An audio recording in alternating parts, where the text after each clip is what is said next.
Gina was sitting at the train station, drinking coffee while waiting for her train. Holding the scalding cup in her hands, she wondered to herself how life liked to joke around sometimes. It was today, February 14th, that she found herself back in this city, and as if by chance, she ran into her ex-husband. "Gina, hello." Paul's voice sounded perhaps too casual for such an unexpected meeting. "It's unexpected to see you here. How are you? Where are you now?" She answered his questions, surprised by her own smooth-sounding voice. Only once she made a slip, probably because of her confusion. She told him the city where she lived now. Paul offered to sit in a nearby pizzeria, but Gina refused, citing lack of time. And only the last question almost caught her off guard. "Don't you regret that you never forgave me then?" asked Paul, a little quieter than he had spoken before. "It's all over now. Why do you want to reopen the past?" she said, and having hastily said goodbye, got into a cab, which, in general, she did not need. She did not want to remember at all what had happened then, but memory stubbornly brought Gina back to that evening of Valentine's Day. Exactly 7 years ago, she called her husband in the afternoon and made an appointment for a romantic meeting after work in a small cafe near the house. With sincere sadness in his voice, Paul replied that he had already scheduled important meetings and that dinner would have to be postponed. Gina was not particularly upset. She understood that her husband was a busy man and a successful businessman, and yet on this day, which had become a special day for her, she wanted to be with him a little, to tell him the incredible news of which she had been dizzy since morning. After work, Gina went home by foot. She wanted to think a little about the changing future life and her new status in general. On the way home, she decided to write a flirty message to her husband, hinting that he would be surprised. She sat down on the bench and started typing. When she looked up, she suddenly saw a car, just like her husband's, parked in front of the cafe. As if in slow motion, Gina watched as Paul got out of the car, walked around, opened the passenger door and extended his hand to the charming young woman in a light, almost weightless white dress. Taking a couple of steps along the sidewalk, they, laughing, began kissing. Gina remained seated on that bench, as if chained. Strange thing, she did not think about anything at all, just sat there and watched the doors of the cafe, behind which the happy couple disappeared. Then, feeling cold, she still got up and wandered towards the house. And only stepping over the threshold of the house, which she had considered sweet home until that moment, she sat down and cried.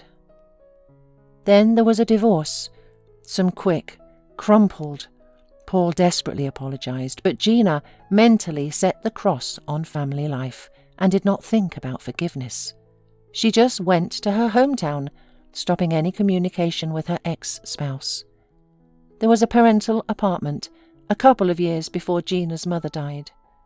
But even in her hometown, Gina did not feel at ease, so quickly selling real estate, she moved to a neighbouring state where her aunt lived, bought a pretty decent apartment and began to get used to the new life. Gina and Paul went to school together. During the high school years, she sighed for a handsome classmate, but he didn't pay any attention to the skinny, snub-nosed girl whose only virtue was her incredibly thick and long braid. However, succumbing to the trends, the girl said goodbye to long hair, giving preference to a bob. This haircut suited her much better. The older boys and classmates began to court Gina, but she seemed to not notice their interest, still thinking only about Paul. No hope for reciprocity, Gina did not nurture. Paul was promised a great future, a prestigious university, as he studied brilliantly and had a very influential by the standards of their city parents. She was a girl from a simple family, though she had only B's and A's in her diary, but she was not very active in her studies or social life. She was just a quiet and diligent student, an ordinary student, in a word, and for this young man needed a girl with special virtues. Everyone around was sure of this. But to be fair, despite this, Paul was a really decent and responsible young man. Everything changed in the summer after graduation. It so happened that both Gina and Paul lost people close to them at about the same time. After a long illness, Gina's father died. Paul lost both parents. They crashed in their newly bought car.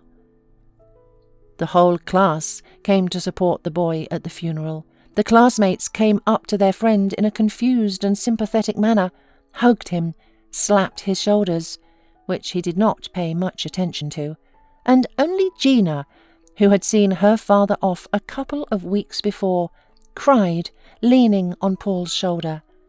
Perhaps grief brought them closer. After the funeral of his parents, Paul went to study in the capital's university, as his parents wanted. Gina went to a local college. For several years they wrote touching letters to each other, and soon Paul proposed to Gina. They got married. How happy they were then. A rented apartment, Paul's first experiences in business, his first successes, the first car, the first apartment, the first trip abroad on vacation. They lived in the same breath. They were truly one, not parting for a day. Year after year flew by like that. The couple celebrated their 10th anniversary in their native city because Gina's mother had a complicated surgery and she needed care. One day, an elderly woman asked her son-in-law why they were in no hurry to have children. "We don't really have time for that," Paul answered, but for the first time he wondered why they were really still alone. Gina was secretly worried for a long time. She understood that all this time she was not protecting from pregnancy in any way. The couple began a long period of examination, search for some new medical luminaries, each of whom convinced them of the absolute 100% reproductive health and throwing up their hands in helplessness. There are such incomprehensible cases. Convinced that nothing depends on them, husband and wife accepted this state of things, imposing a taboo on any conversation on the subject. Gina looked with painful envy at the growing children of her friends. Sometimes she caught the same looks of her husband, turned to the kids playing in the sandboxes, but she could not do anything about it. Soon, however, she managed to calm down and stop worrying about it. She was absorbed in her work, although her position as the wife of a successful businessman did not require such heroic efforts. They were already living more than well, but the world of numbers and calculations, which she loved, allowed her to distract herself from everyday life and forget about her somewhat inferiority, as it were. Then, 7 years ago, in February, Gina suddenly realized that for several days in a row she was tormented by some incomprehensible discomfort in the morning. Weakness. Dizziness. She bought some of the most expensive and accurate tests. After seeing her husband off to work, she shut herself in the bathroom with trepidation. Each of the tests gave Gina 2 bright lines. There was no doubt. She was pregnant. That was the news she wanted to tell her husband at dinner, but she hid it, faced with his infidelity. Settling in after the sale of parental apartments in a new place, Gina, exactly on time, gave birth to a healthy baby girl whom she named Molly. Daughter grew up absolutely problem-free child. She slept well and ate well, got sick a little and easily, but developed beyond her age and was very sweet, her every feature resembling Paul, and only the hair, thick, long, incredibly beautiful, she inherited from her mother. From Memorize, Gina called a painfully familiar voice. "I knew I would find you here. There is no other train in your direction today. Gina shuddered and spilled her coffee on the table. A few drops got on her coat. "I didn't expect to see you again today," she said, trying to get rid of the stains with paper napkins.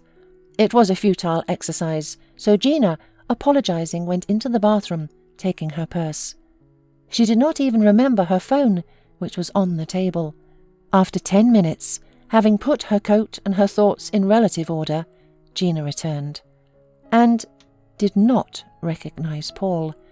He was sitting at the table, pale with trembling lips, and held her phone, which sounded a melodious ringtone. That was set to incoming from her daughter. On the screen glowed an excellent quality photo of a smiling Molly.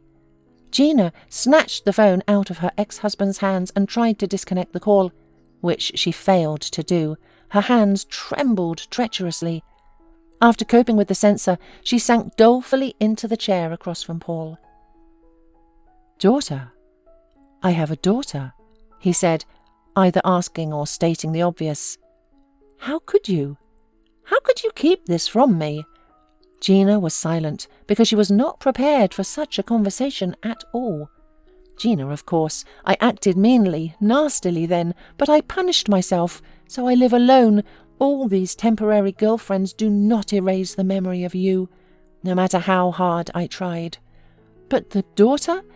Why is she growing up without a father? What did you punish her for too?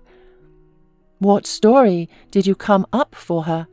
The father is a pilot who crashed, or a polar hero who died in the ice? Why?" Not a single word crossed Gina's mind.